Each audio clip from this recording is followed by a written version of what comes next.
Ser cuidado por una persona ajena a la familia es una necesidad para muchos niños en la actualidad. Sin embargo, tanto ellas como las encargadas de su seguridad, mientras sus padres no están cerca, corren peligros insospechados, situaciones sobrenaturales que no tienen explicación. Te invito a ponerte cómodo y a olvidarte del día a día y el estrés que nos aqueja a todos. Ponte cómodo y apaga la pequeña luz de tu habitación. Comenzamos. Niñera malvada, basado en la experiencia real de Pilar Monteros. Hace unos años, mi prima y yo vivimos una experiencia terrorífica que nunca olvidaremos. Mi tía había contratado a una niñera para que nos cuidara mientras ella estaba fuera de la ciudad. Mis padres ya no vivían y ella se hacía cargo de todo lo relacionado a mi crianza. Al principio, todo parecía normal, pero pronto nos dimos cuenta de que algo no estaba bien con esa mujer. La niñera tenía una mirada fría y penetrante, y sus modales eran extremadamente serenos. A medida que pasaba el tiempo, notamos que se comportaba de manera cada vez más extraña y perturbadora. A menudo la encontrábamos hablando sola en voz baja. Una noche, cuando mi prima y yo estábamos solas con la niñera, las cosas tomaron un giro siniestro. Nos pidió que la siguiéramos a la sala de estar y nos sentimos obligadas a obedecerla. Después de todo, era la adulta de la casa.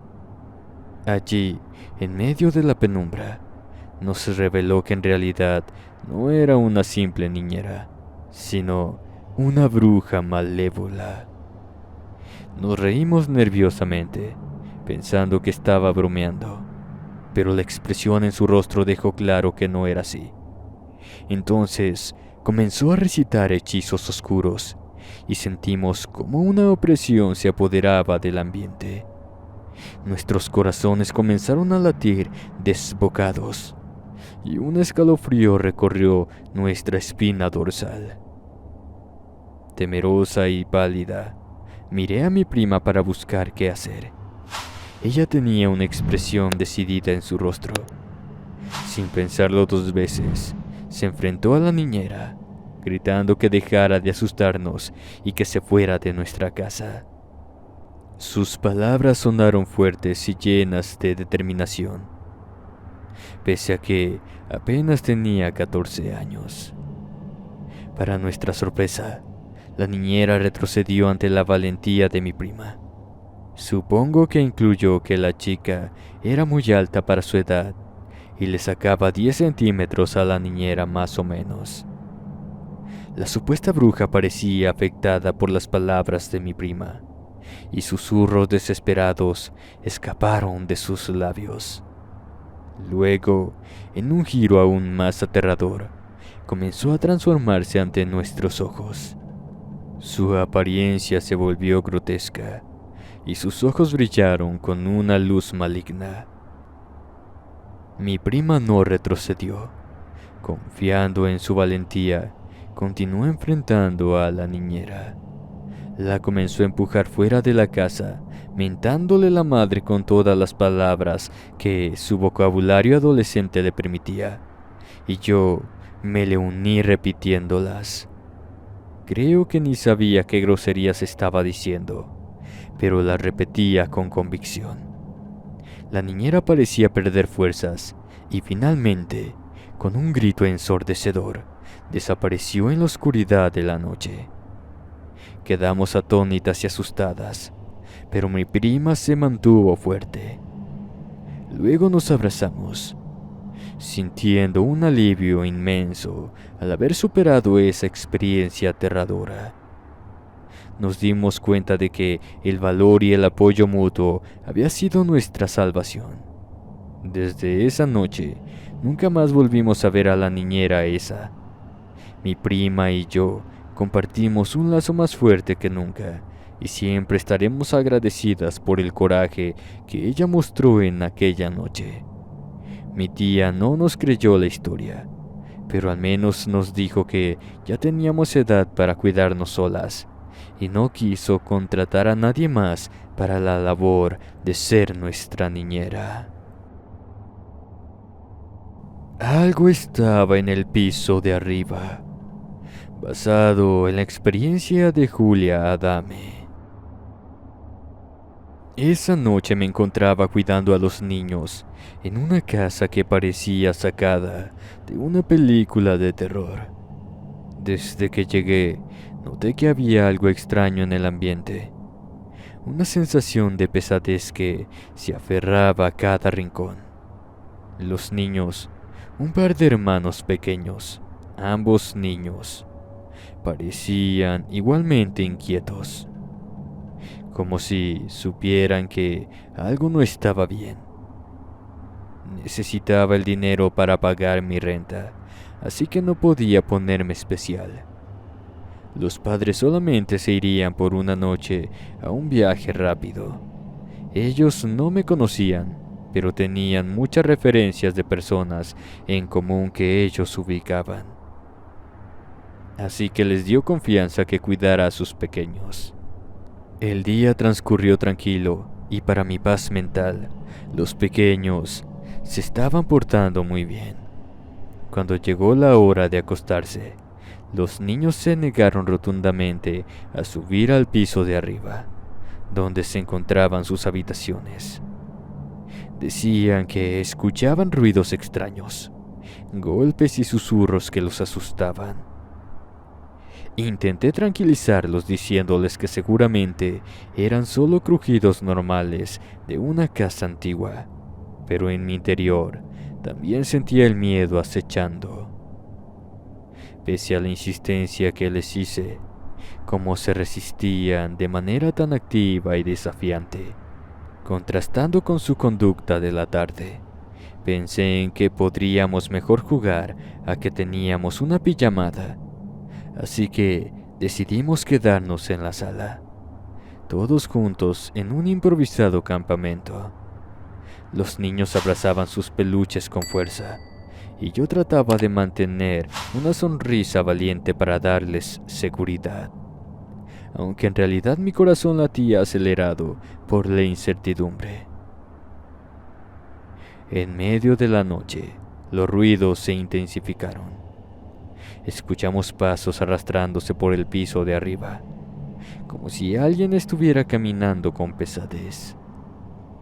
Un escalofrío recorrió mi espalda y los niños se aferraron a mí, temblando de miedo. Me di cuenta de que no podíamos ignorar más la situación.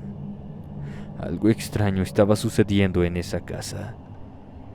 Ellos se quedaron dormidos pronto, como a las 9 de la noche, pero pronto comencé a escuchar sonidos callados en ese piso. Sabía que no podía ignorarlos. Temía que alguien se hubiera metido a la casa. Reuní el valor necesario para investigar. Tomé una linterna y subí las escaleras con cautela. Mientras los niños se quedaban abajo, temblando y rezando en silencio, ya que se despertaron en cuanto sintieron que yo no estaba a su lado. Pero ya era tarde para disuadirme. Me encontraba a mitad de las escaleras.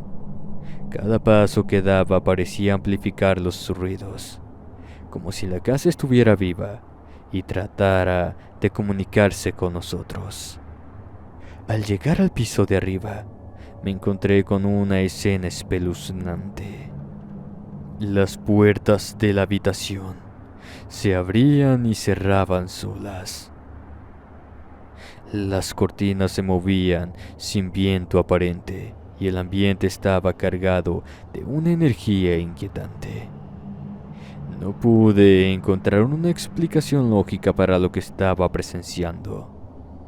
Decidí regresar a la sala, Pero antes de bajar, vi una figura pálida y fantasmal en el rincón de una de las habitaciones. Mi corazón se detuvo por un momento y con el aliento entrecortado, descendí rápidamente a las escaleras. Al reunirnos en la sala, les expliqué a los pequeños que era solamente el viento y que no iba a dejar de sonar porque una ventana estaba averiada, sin querer asustarlos aún más. Juntos, decidimos quedarnos en la sala hasta que llegaran sus padres. Les sonreí lo mejor que pude y ellos fingieron que dormían, acurrucados a mi lado, entre sus mantas y tomando sus peluches como si se les fuera la vida en eso. Esperamos con ansia la llegada del amanecer, mientras los ruidos persistían de manera intermitente. Al amanecer los padres regresaron y notaron la tensión en el ambiente. Les contamos lo sucedido y aunque se mostraron escépticos, me pagaron lo acordado y una jugosa propina adicional. Desde ese día, nunca volví a cuidar a los niños de esa casa. Nunca supe qué más pasó con esos pequeños, o si los padres pudieron terminar con el fenómeno sobrecogedor que los aterraba. El muñeco, basado en la experiencia de Alexis Amago. La tarde ya había caído y me encontraba en la casa de una familia a la que solía cuidar muchos años atrás. Para ese punto yo ya era una mujer de casi 40 años, pero me había gustado hacer de niñera porque era una profesión a la que le tenía mucho cariño. El matrimonio ya era una pareja de ancianos y vivían solos, así que me extrañó un poco su petición, pero no le vi problema en ayudarles, pese que quizá se estaban quedando con uno de sus nietos o algo similar. Pero al llegar a su casa esa noche, me habían asignado una tarea un tanto inusual: cuidar a un muñeco. Los padres me explicaron que era un regalo especial de su hija, un muñeco muy realista que estaba diseñado para parecerse a un bebé recién nacido. Al principio pensé que sería un trabajo sencillo y que me mantendría entretenida mientras las horas pasaban. Pero no entendía bien por qué una pareja de ancianos querrían eso. Solamente me comentaron que la inteligencia artificial de ese juguete se nutría con los cuidados que le estaban dando, pero que tenían que salir de viaje y no sabían si ese aparato de tecnología tan nueva fuera a ser maltratado en el avión. Les dije que no habría problema. Después de todo, eran solamente un par de días. Me instalé en la casa y la mayor parte del día fue tranquila. Solamente tenía que atender al juguete cuando lloraba o me solicitaba comida moviendo las manos.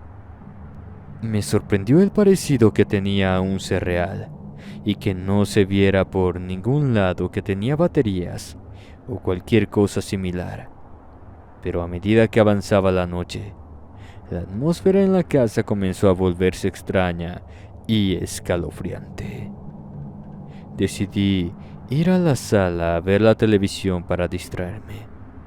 Sin embargo, mientras me sumergía en la pantalla, empecé a escuchar sonidos provenientes de las escaleras arriba. Eran ruidos suaves pero inconfundibles, como el arrullo de un bebé o el crujido de madera al caminar. Al principio pensé que era solo mi imaginación jugándome una mala pasada, pero los sonidos se volvieron más persistentes y reales. Sentí un escalofrío correr mi espalda mientras el miedo comenzaba a apoderarse de mí. ¿Cómo era posible que esos ruidos vinieran del muñeco? Intenté convencerme de que debía ser mi mente, pero no podía ignorar la sensación de que algo no estaba bien. Reuní el valor suficiente para subir las escaleras y verificar que todo estuviera en orden. Al llegar al piso de arriba, los sonidos parecían aumentar en intensidad. Sentí mi corazón latiendo con fuerza en mi pecho mientras me acercaba a la habitación donde estaba ese aparato. Al abrir la puerta, mi alivio fue inmenso al encontrar al muñeco exactamente como lo había dejado, inmóvil y en su cama. Respiré hondo, tratando de calmar mis nervios. Sin embargo, los sonidos seguían escuchándose, como si estuvieran más cerca, como si el muñeco hubiera cobrado vida y se estuviera moviendo por sí solo, cosa que se supone que no podía hacer. Mis manos temblaban mientras agarraba al muñeco y lo llevaba a la sala. Lo miré fijamente, tratando de convencerme de que era solo un juguete inanimado. Pero los ruidos continuaban y mi mente no dejaba de imaginar lo peor. Decidí llamar a los señores y contarles lo que estaba sucediendo. Al principio parecían escépticos y me pidieron que me tranquilizara. Sin embargo, accedieron a regresar antes de lo planeado para asegurarse de que todo estaba bien. Mientras esperaba, me quedé sentada en la sala con el muñeco a mi lado. Los ruidos seguían escuchándose, pero esta vez estaba decidida a no dejar que el miedo me dominara. Intenté convencerme de que había una explicación lógica para todo. Quizás era la casa la que crujía o el viento, que hacía sonar las ventanas. Y bueno, se suponía que esa cosa estaba programada para emitir esos sonidos, o al menos eso creía. Me ganó la curiosidad y le quité las ropas al muñeco para buscar de cerca el mecanismo que hacía que se comportara de esa manera. Pero me sorprendió no encontrar pista alguna de nada. Mientras lo hacía, la cabeza del ente giró en mi dirección, mostrando dientes que no tenía antes. Lo arrojé lejos de mí y me fui corriendo a la cocina, donde esperé de forma agónica hasta que los dueños regresaran. Durante todo ese tiempo se escuchaba el ruido de pasos pequeños andando por toda la casa, subiendo y bajando las escaleras. Los dueños llegaron y revisaron cuidadosamente la casa. No encontraron nada fuera de lo normal y me aseguraron que todo estaba en orden. Se rieron amablemente de mi inquietud, achacándola a mi imaginación y a los efectos de estar sola en una casa ajena. No volví a aceptarles ningún trabajo. Me contrató como niñera, basado en la anécdota de Artemisa Rodríguez. Mi corazón latía con fuerza mientras me acercaba a la casa. La llamada que había recibido para cuidar al niño pequeño no había revelado la verdadera naturaleza de la situación. Y al ver montones de patrullas rodeando el domicilio, la ansiedad se apoderó de mí mientras tocaba el timbre, sin saber lo que encontraría al otro lado de la puerta. Cuando la puerta se abrió, me recibió un oficial de policía con una mirada sombría en sus ojos. No dijo una palabra, pero su rostro lo decía todo. Mi corazón se hundió en el pecho cuando supe que algo terrible había sucedido. No podía escuchar bien lo que decía el oficial de policía. Estaba aturdida por todo lo que estaba pasando, así que me llevaron al interior de la casa y vi el horror que se desarrollaba ante mí. En el suelo yacían los cuerpos sin vida de los padres del niño, víctimas de un crimen horrendo donde el padre había acabado con la vida de la mujer y luego, arrepentido, había tomado su propia existencia. sin importarle que dejaba a un bebé atrás. La escena era dantesca y mi mente luchaba por procesar lo que estaba viendo desde lejos. El pequeño estaba allí, sentado en un rincón, con una mirada de desconcierto y terror en sus ojos. Era demasiado joven para entender lo que estaba ocurriendo. A lo mucho tenía 1 año o año y medio, pero podía sentir la tristeza y el miedo en el aire. Traté de mantener la calma, sabiendo que tenía que ser fuerte para el niño. Me acerqué lentamente a él y me arrodillé a su lado. Fue una reacción instintiva, ya que no tenía nada que ver con lo que estaba pasando. De hecho, lo había cuidado tan solo un par de veces antes, y en esa ocasión, la madre del pequeño me había llamado 1 hora antes para que lo cuidara con urgencia. Así que nada tenía sentido. El oficial de policía me informó que no había otros familiares cercanos y que el niño quedaría bajo mi cuidado temporal hasta que se resolvieran los asuntos legales y llegaran los servicios sociales. Solo serían unas horas. La responsabilidad me abrumaba, pero sabía que no podía abandonarlo en medio de la tragedia. Me interrogaron y les dije todo lo que sabía, a lo que el policía me pidió varias veces que repitiera mis palabras. Se portaron un tanto agresivos conmigo. Cuando le pregunté por qué, finalmente me contestó que mi declaración no tenía sentido, ya que los forenses informaron que los cuerpos de la pareja estaban en ese estado desde hacía al menos 12 horas. El terror atenazó mi mente y simplemente fui a la cocina, donde sabía que estaba la fórmula del pequeño, y lo alimenté. Pasaron lentamente los minutos mientras esperamos a que llegaran los servicios sociales. Intenté distraer al niño con juegos y cuentos, pero podía ver que estaba traumatizado por lo que había presenciado. Sus ojos se llenaron de lágrimas en varios momentos y lo abracé con fuerza, tratando de transmitirle algo de consuelo en medio de la oscuridad que nos rodeaba. Los servicios sociales llegaron y se llevaron al niño para brindarle el apoyo y el cuidado que necesitaba. Sabía que era lo mejor para él, pero mi corazón se rompió al verlo alejarse. Mi mente quedó perturbada por mucho tiempo luego de este suceso, al grado que dejé de ser niñera. No entiendo cómo me pudo llamar la madre, pero lo único que se me ocurre es que los lazos de sangre son mucho más fuertes de lo que uno pensaría.